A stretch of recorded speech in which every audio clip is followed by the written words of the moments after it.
Police आपको call करके थाने बुलाती है। अब ऐसे हालात में लोग घबरा जाते हैं, परेशान हो जाते हैं कि भाई पुलिस ने मुझे कॉल किया या मुझे नोटिस भेज दिया।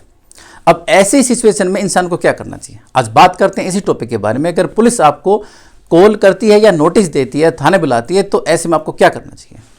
नमस्कार दोस्तों, मैं हूं एडवोकेट धीरज कुमार, आपका स्वागत करता हूं आज की वीडियो में।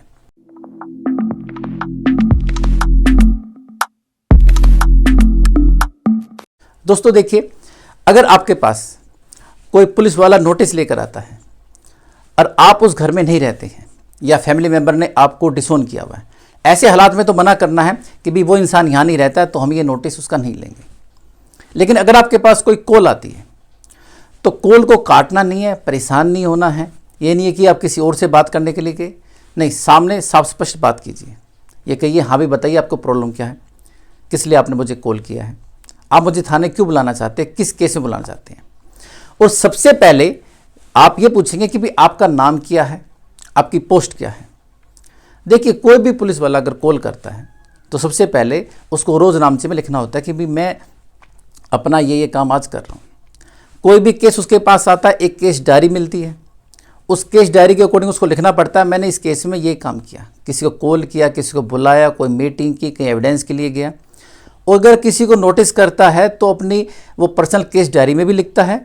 और इसके अलावा जो रोजनामचा होता है जिसमें कि सभी पुलिस स्टेशन वाले अपना बयान दर्ज करते हैं कि मैं इस टाइम ड्यूटी पे आया है और इसके बाद मैंने किसी को नोटिस इशू किया है, तो वहाँ पर उसका भी ब्यौरा दिया जाता है। या कोई 100 नंबर की कॉल आती है, 112 नंबर की कॉल आती है, या किसी को कहीं रवानगी करनी होती है, तो सब उसमें डिटेल होती है। तो सबसे पहले आप उनसे पूछेंगे कि भाई आप है कौन, आपका नाम क्या, आपकी पोस्ट क्या है। इसके बाद आपसे पूछेंगे भाई आप मुझे किस केस के रिगार्डिंग बुलाना चाहते हैं। तो जब भी आप ऐसा क्वेश्चन पूछते हैं तो आपने देखा पुलिस वाले एकदम से चिड़चिड़े हो जाते हैं, गुस्सा करेंगे, नहीं मैं नहीं बताऊंगा, थाने आओ, थाने आके बताऊंगा। जैसे भाई कॉल पे बिल्कुल ही मैं इस बात का जिक्र नहीं करूंगा कि केस क्या है क्या नहीं है, मुझे बताने की परमिशन नहीं है, या अकॉर्डिंग टू लॉ बता नहीं सकते, जबकि ऐसा कुछ भी नहीं है। आप थाने आकर भी तो उससे पूछोगे। तो ऐसे में आप साफ स्पष्ट कहें कि भाई या तो मुझे बताइए कि क्या केस है क्या नहीं है, नहीं बताना है तो आप मुझे नोटिस दीजिए। ऐसे में फिर आप उनको नोटिस लिख दें, आप मुझे नोटिस सेंड कीजिए, नोटिस के बाद ही मैं आपको कहूँगा। नोटिस आपको व्हाट्सएप पर भी सेंड किया जा सकता है, ये नहीं कि आपका एड्रेस लेकर ही किया जाए। अगर वो कहता है आपसे आप अपना एड्रेस दीजिए, एड्रेस बताइए, तो बेशक आप बेशक बताइए, उस एड्रेस पर भेज दीजिए। नहीं तो आप कह सकते हैं भी मुझे आप व्हाट्सएप पर इसी नंबर पर भेज दीजिए। सुप्रीम कोर्ट की बाकायदा जजमेंट है जो कि कोरोना टाइम में आएगी कि व्हाट्सएप पर भी नोटिस दिए जा सकते हैं, और तब से व्हाट्सएप, ईमेल या मैसेज सब कुछ किया जा सकता है। तो दोस्तों, जैसे ही आपको नोटिस मिले, अब उस नोटिस के अकॉर्डिंग आपको काम करना है। नोटिस मिलते हैं 3 टाइप के नॉर्मली। सबसे पहले होता है 160 सीआरपीसी। 160 सीआरपीसी अगर आपको नोटिस मिला है तो उसमें घबराने की बिल्कुल भी बात नहीं है।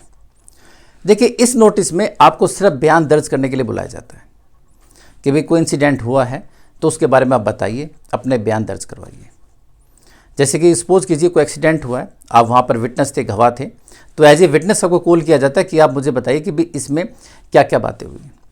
और अगर ऐसे नोटिस के रिगार्डिंग कोई कॉल करता है पुलिस वाला तो आपको बता भी देता है, जिक्र भी छेड़ देता है कि भी ये आपकी सिचुएशन है, ये हालात है, ये केस है, मैं आपको बुला रहा हूँ। सेकंड जो नोटिस होता है वो होता है 91 सीआरपीसी का।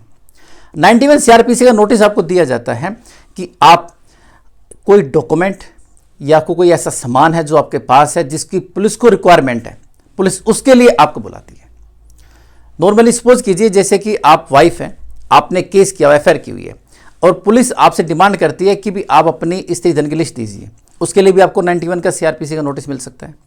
आप हस्बैंड हैं, आपके पास वाइफ का स्त्री धन है, उसके लिए भी आपको 91 का आपको नोटिस मिल सकता है। आप कोई कंपनी चलाते हैं और आपके पास किसी एम्प्लॉय की अटेंडेंस का रजिस्टर है, आपके पास रिकॉर्ड है कि मेरे यहाँ जॉब करता था, पुलिस उसके लिए भी आपको नोटिस दे सकती है। तो आप पुलिस को जाकर वो रिकॉर्ड देंगे। आपके पास नहीं है तो आप उसको रिटर्न में मना कर देंगे। तो 91 सीआरपीसी का नोटिस सिर्फ इसीलिए होता है, उसमें भी कोई घबराने वाली बात नहीं होती है। थर्ड जो नोटिस होता है वो होता है 41A सीआरपीसी का नोटिस। ये अगर आपको मिला है तो इसमें थोड़ा सा परेशानी वाली बात है, क्योंकि नॉर्मली ये नोटिस जब मिलता है जब कोई एफआईआर आपके खिलाफ रजिस्टर्ड हो जाती है, तब पुलिस आपको इन्वेस्टिगेशन ज्वाइन करने के लिए बुलाती है। लेकिन कई बार मैंने देखा है कि सिर्फ एक कंप्लेंट के बेस पर ही 41A का नोटिस वे इशू कर देते हैं, लेकिन जो कि गलत है। हमेशा एफआईआर करने के बाद ही करना चाहिए। एफआईआर से पहले नॉर्मली 160 का नोटिस दिया जाता है। लेकिन अगर आपको कोई 41A सीआरपीसी का नोटिस दिया है तो आप नोटिस में देखिए कि नोटिस में उस केस का जिक्र है या नहीं है, या उस कंप्लेंट नंबर डला है या नहीं डला है।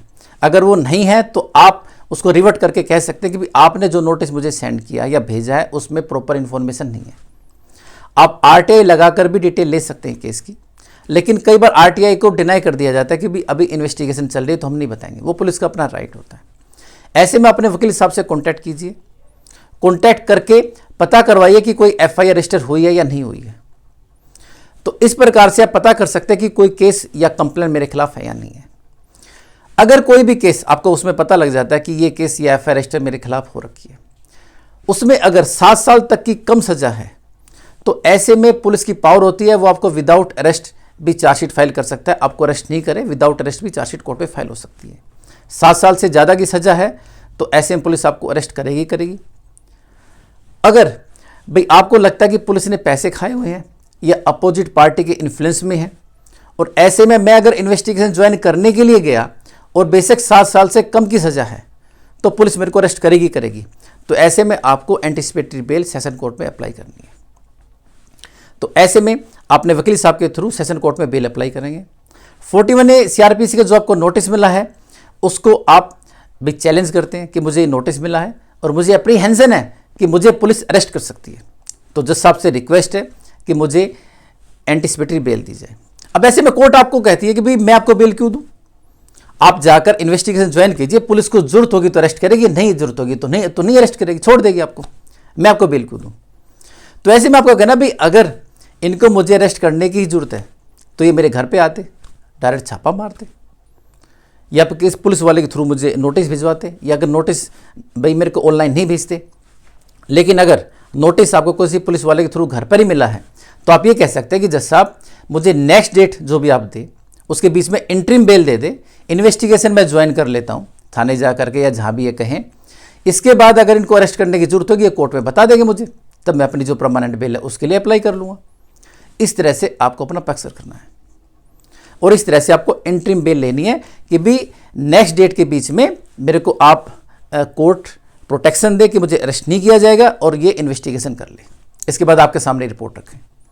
कोर्ट में जब एंटिसिपेटरी बेल लगाते तब आपको ये बात ही पूछनी है कि भी आप मेरे को क्यों मतलब इन्वेस्टिगेट करना चाहते हैं, क्यों आप मेरे को भाई अप्रोच कर रहे हैं, आप उसमें अक्यूज है या नहीं है या कोई विटनेस है, तो उसके रिगार्डिंग सारी आपके पास इंफॉर्मेशन आ जाएगी क्या केस है क्या नहीं है। क्योंकि जब आप बेल लगाते हैं तो पुलिस को उसके अंदर अपना रिप्लाई देना पड़ता है। तो इस तरह से पुलिस आपको कॉल करती है या नोटिस सेंड करती है तो आपको इस सिचुएशन को हैंडल करना है। इसके अलावा कई बार ऐसा भी हो जाता है कि कई बार लोग आपको डराने के लिए भी कॉल कर देते हैं, अननोन नंबर से कॉल करेंगे पुलिस वाले बन करके। तो ऐसे नंबरों की भी आपको जांच करवानी है। कोई बार बार परेशान करता है या फिर अपनी डिटेल नहीं देता है तो आप उसके रिगार्डिंग में 112 नंबर पर कॉल करके कंप्लेंट कर सकते हैं। तो इस प्रकार से अगर कोई आपको बेवजह परेशान कर रहा है तो उसका भी ध्यान रखिए। बिल्कुल हड़बड़ाहट में घबरा करके परेशान होकर के पुलिस को या पुलिस वाला नहीं है कोई अननोन नंबर से आपको परेशान करने के लिए कॉल कर रहा है, बिल्कुल भी अपनी डिटेल नहीं दें। साफ स्पष्ट पूछे आप कौन हैं, क्या नाम पता है, कि क्या आपकी पोस्ट है। आप ऑनलाइन उस थाने का नंबर ले करके लैंडलाइन उस पर कॉल करके भी उसकी डिटेल ले सकते हैं कि वो आदमी उसी थाने में रहता है नहीं रहता है। क्योंकि कई बार ये भी देखा गया कि 490 के जो केस होते हैं डावरी के, उसमें वाइफ की तरफ से या हस्बैंड है उसकी तरफ से कोई रिश्तेदार अगर पुलिस में होता है तो वे भी कॉल करवा करके दूसरे थाने से परेशान करवा देते हैं। नंबर पुलिस वाले का ही होता है, कई बार लैंडलाइन नंबर से भी कॉल करके परेशान करवा देते हैं। तो उसके रिगार्डिंग घबराना नहीं है, हमेशा पूरी जांच करें। और अगर कोई भी सिचुएशन आपके सामने ऐसी आती है कि भी कोई आपको बुला रहा परेशान कर रहा है तो आप उससे डिमांड करें कि मुझे नोटिस दे, नोटिस के बाद ही मैं आऊँगा। अब कई बार ये हो जाता है कि पुलिस वाले चिढ़ भी जाते हैं, नोटिस के लिए आना का नहीं करते कि भी मैं नोटिस क्यों दूँ, बिना नोटिस के आना पड़ेगा। साफ स्पष्ट आप मना कर सकते हैं कि अकॉर्डिंग टू लॉ आपको नोटिस ही देना है मुझे, आप नोटिस दीजिए उसके बाद ही मैं आऊँगा। और नोटिस में प्रॉपर पूरी डिटेल होनी चाहिए। तो दोस्तों आइंदा अगर कभी भी आपके पास पुलिस का कोई भी कॉल आए घबराइए मत, सिचुएशन को नॉर्मली हैंडल कीजिए। आप डरेंगे तो मतलब आप गलत हैं। अगर आप उसका सही तरीके से सामना करेंगे, अकॉर्डिंग टू लॉ करेंगे, तो उसको भी सामने वाले को डर रहता है भाई इसको लॉ को पता है या इसके पास एडवोकेट है या इसको अप्रोच कर रहा है या समझदार आदमी है और इससे मैं ज़्यादा पंगा नहीं लूँ। तो ना ही वो आपसे बदतमीजी करेगा और आपका काम भी इजीली। तो दोस्तों आशा करता हूँ आज की वीडियो आपको पसंद आई होगी। अगर आप मुझसे कॉन्टैक्ट करना चाहते हैं तो नीचे दिए मेरे नंबर 9278134222 पर कॉल कर सकते हैं या व्हाट्सअप भी कर सकते हैं। तो मिलते हैं एक नई वीडियो में नई जानकारी के साथ, तब तक के लिए नमस्कार।